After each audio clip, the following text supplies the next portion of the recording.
Hey guys, Hale over here at Nyth. This video is to address the question a whole ton of you guys asked in my last video, where is Grizzly? If you're new here, I live in a tiny house off-grid, and Grizzly is my dog, actually not a bear. Anyway, she's not here anymore, and this is probably the biggest reason there wasn't any videos for a few weeks.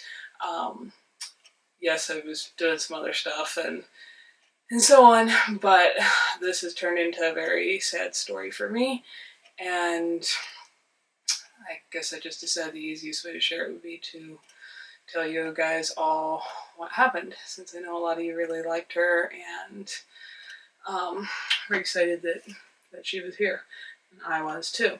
So I got her, if you don't know what I'm talking about, go back and look at some of the other videos.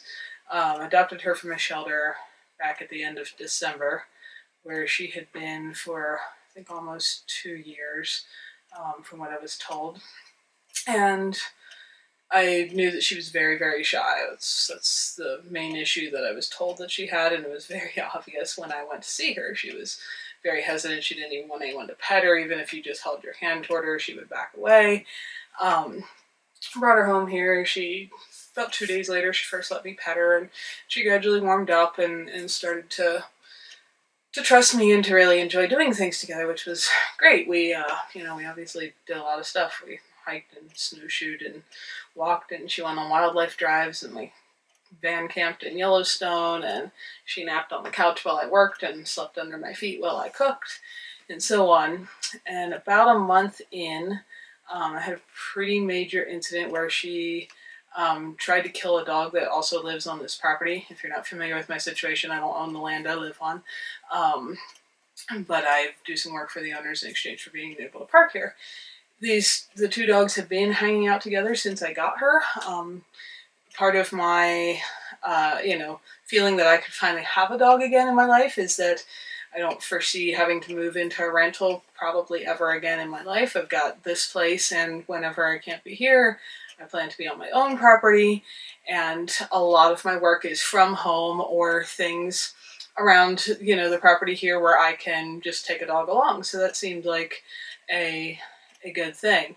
And so both these dogs, they were both females, both fixed, but they had been hanging out together, napping on the floor or whatever. They didn't seem particularly close, but there had been no aggression in several weeks. And then I think the other dog kind of startled her. I've known this other dog for years, and I know she didn't mean to at all be aggressive, but Grizzly very much overreacted and very seriously hurt her. Bit clean through her shoulder. It was all swollen up. Tore her ear up. I mean, it swelled up like a balloon. I felt really terrible for her. So tried to work through that. I don't know what all to say because this whole situation just makes me really sad. Worked with 3 different trainers across 2 neighboring states. We spent quite a while, basically for the last 3 months, driving an hour and 20 minutes each way to classes once a week. We did a lot of practicing with her wearing a muzzle on so she could not be aggressive, and practicing, being calm. And I had some time to work on that through the winter. It's not possible with the kind of job I have, here to have a dog on leash, on a heel at your side when you're working on tractors and equipment and chainsaws and that kind of thing. So you probably get that. It wasn't like an issue of 2 people walking down a sidewalk and dogs attacking each other. Like, the dogs have to be able to get along. And the other dog, I still feel really bad for her. She was very clearly terrified if Grizzly was anywhere around. If she wanted to go past her, she would edge out as far away as she could get and so on. She wasn't pushing anything. So I worked on that a lot. In the meantime, she developed some severe separation anxiety. You probably have noticed in a couple of the videos the fact that she nearly ate through the front door. That wasn't like your typical, like, doggy scratch, let me out. That was like she was here for about 2 hours by herself, and she ate most of the way through the wood. So it was another thing we worked on. I don't know what all to explain. I spent about 2 weeks not sleeping at all, trying to get her to crate train, which this is just really overwhelming to me. I've had a lot of animals in my life. I've had a lot of dogs before. I've never tried taking on an adult dog. And for the first little while, it was just like, oh, this isn't that bad. In fact, it's great. I mean, she's house trained and she's well behaved and she's not crying because she just left her mother, and she's just very timid, and I can work with that. I got plenty of time and patience. So yeah, she kept me awake, scratching and crying and tearing out a crate for a couple weeks. The outside kennel, I don't know if you've ever tried to pull on chain link and actually unravel it, but she did that multiple times. And I spent hours and hours trying to reinforce that so I could contain her, because at this point I couldn't take her with me for everything I was doing because I couldn't let her kill the other dog. And she could not really be left alone at that point. She really had decided she trusted me, which was awesome. I mean, I loved her. I lifted her in the loft every single night so she could sleep with me, and I made all her food from scratch, and we enjoyed doing things together, and I was really loving having a dog around again, but I couldn't let her, it wasn't fair to the other dog or their owner to suddenly have a dog here that's killing them. And so she did have to stay home a lot more, and that was a serious issue. I mean, she tore through metal, bent a 1/4 inch wire, I guess it's, because at that point the entire normal like chain link kennel was reinforced with hog panels. If you guys know what they are, they're pretty sturdy on the bottom, because she dug through the ground even when it was still frozen solid, the kind of thing you can't hardly get an excavator through.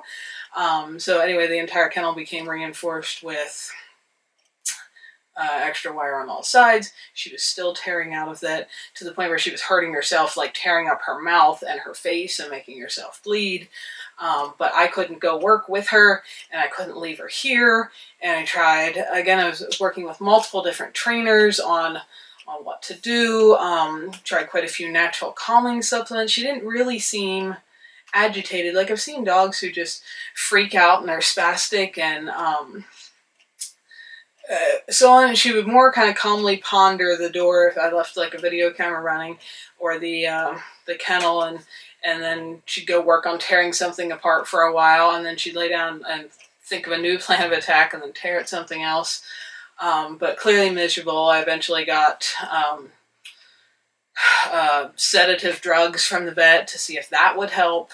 And in the meantime, this whole time we're, like I said, driving like 3 hours every week to do classes, and then she managed to have another interaction with the other dog on the property where she was not wearing her muzzle, and for a couple months at this point she had been calmly, if she was muzzled, she would lay down while I was doing something, and I'd seen no more aggression. And she looked at her, and it was in like that split second she realized, I don't have a muzzle and I can finally kill you. And the other dog wasn't even approaching her or close to her. She was trying to run away. Grizzly bit clean through her back leg. And it severely hurt her again. Sorry, this just kind of tears me up, which is why I didn't have any videos about what was going on, because I didn't know how to deal with it. And I can't, like I said, I obviously couldn't leave her. If she was just like, I'm an old dog, I'll happily sleep on the couch while you go work, that would be one thing. But she's willing to destroy everything, including herself, to not be left alone. And I couldn't take her with her because now she's tried to kill the other dog twice. Sorry, I'm gonna try not to cry. And then,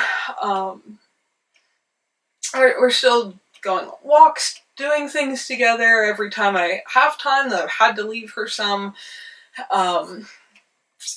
And like I said, I love waking up in the morning and she's sprawled on the bed beside me and stretching and yawning, and she's so gorgeous and so cuddly. And I don't know if she had any of these issues before her first family in life dumped her in a shelter for a bunch of years. I certainly wasn't told anything about some of them. I don't know who knew about some of them. I've learned way more than I ever wanted to know about. good and bad animal shelters and so on. And then about a week ago when my younger brother was here, who you guys saw in the video last time, so about, yeah, I guess today is a week since I have not had her. Then she tried biting a person.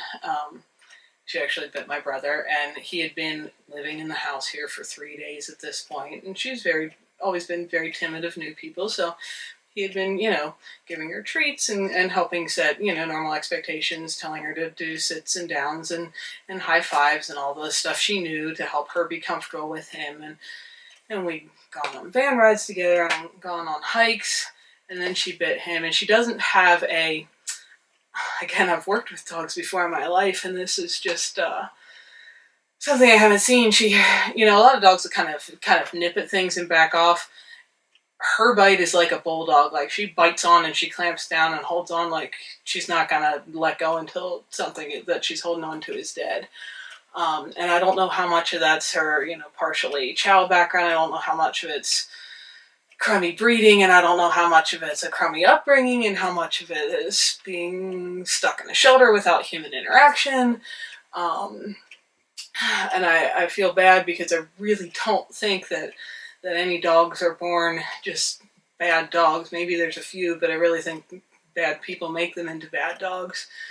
But at this point, it's just like, I've tried everything I know. My dog, and she doesn't chew on anything any other time, but she will destroy anything in her path, including herself, to get out if she's left. I can't take her with me when she's going to kill other dogs and attack people. And it just became a really untenable position. The trainers I've been working with really, really like her, and she is with them right now. They're trying to do some more intensive rehab. It's a couple that have both been working with dogs for many decades. And the gentleman is somebody Grizzly is really attached to. She's probably the only person other than me that she really seems to like and trust. So I know she's okay there. And they are working to help resolve some of that. And then she's going to be going to a new home where she won't be around many other people, or definitely other dogs. And that just, it makes me really, really sad, because I know she's old, and I didn't know how long I would have with her when I first got her, but I did want her to be able to be here till she died. But it was at the point where it was like, I'm either going to have to leave my housing situation, my job, most of my friends, if I'm going to keep her, or she can't be here. It's not fair to the other people around. It's not fair to the other dog. And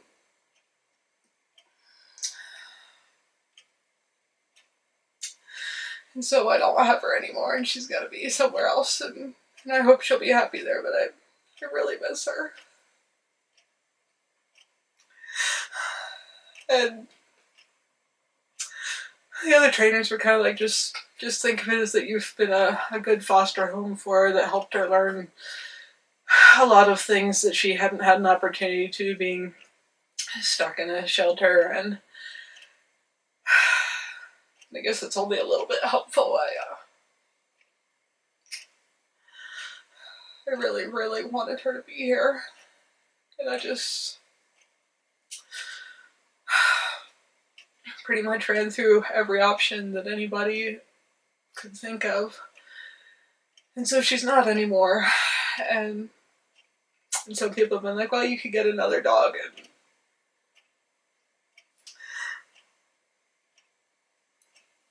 sorry, guys. I don't think I could. It's just, maybe at some point, but it's too heartbreaking. I don't think I have the energy to try that again. And that makes me sad too, because I really love having her here and having a companion, and we liked hiking together, and I was looking forward to going on some actual backpacking trips with her this summer, and so on. So anyway, I'm just gonna sit here and keep crying, so I'm gonna wrap this up. But that's where Grizzly is. That's why she's not been in any photos in the last week or so. And I didn't know how to share this because I'm afraid I'd be a mess. And I'm sure lots of people are going to have lots of ideas, but I mean, I worked with, I guess, actually 4 dog experts across 2 states for many months as a veterinarian, and natural supplements and straight up, I mean, full strength sedatives and everything, and it just couldn't make it work. So I hope that she will be happy in another home, but it makes me really sad. And so my tiny house is back to being dogless, and like I said, I'd love to have one, but I don't think I've got the emotional energy to try that again. So anyway, thanks for being understanding. Hopefully you guys were able to hear all of that out before you made your own judgments about the situation. But yeah, it just makes me really sad. I know it's probably going to make a lot of you really sad, because in so many ways she was just a perfectly awesome dog. Other than that, she didn't have any of your like normal bad dog behavior. She doesn't jump on people, and she doesn't scratch at the door, and she doesn't bark all the time, and she doesn't chase moose, and she doesn't pee on the floor, and she doesn't chew up your shoes, and you know, she rides superbly in a vehicle. We did, many days of travel together. She likes coming along on trips. She likes napping quietly when we weren't. But it was just if she wouldn't try to kill the other dog, she could be with me almost 100% of the time, and that would have eliminated the whole separation anxiety problem. But those two, I couldn't figure out any way to make them work together. So I guess that's the end of that story. About 5 months later, I don't have a dog anymore.